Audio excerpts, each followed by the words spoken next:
ভারতীয় পুলিশের বিভিন্ন স্তর রয়েছে, যেখানে জুনিয়র কনস্টেবল থেকে শুরু করে সর্বোচ্চ পদমর্যাদার পুলিশ অফিসার বিভিন্ন দায়িত্ব বিভিন্নভাবে পালন করে থাকেন। যেমন কনস্টেবল, কিংবা আপনি বলতে পারেন সিনিয়র কনস্টেবল। কনস্টেবল একটা প্রমোশন পেয়ে সিনিয়র কনস্টেবল হয়ে যায়। পরে চলে আসে হেড কনস্টেবল।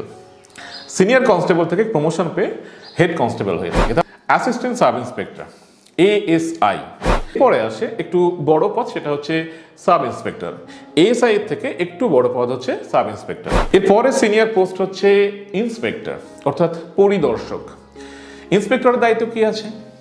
থানার প্রধান হিসাবে কাজ করা। ACP অর্থাৎ অ্যাসিস্ট্যান্ট কমিশনার পুলিশ, যেটা মেট্রোতে হয়, আর নন মেট্রো সিটিতে DSP হয়, ডেপুটি সুপারিনটেন্ডেন্ট অফ পুলিশ। আপনারা DSPর কথা অনেক সময় শুনে থাকবেন। এর পরের র্যাঙ্ক চলে আসে অতিরিক্ত পুলিশ সুপার, অর্থাৎ অ্যাডিশনাল সুপারিনটেন্ডেন্ট অফ পুলিশ। এরপরে চলে আসে একেবারে SP অর্থাৎ পুলিশ সুপার, অর্থাৎ সুপারিনটেন্ডেন্ট অফ পুলিশ। আপনারা SP, SSP এগুলো শুনে থাকবেন।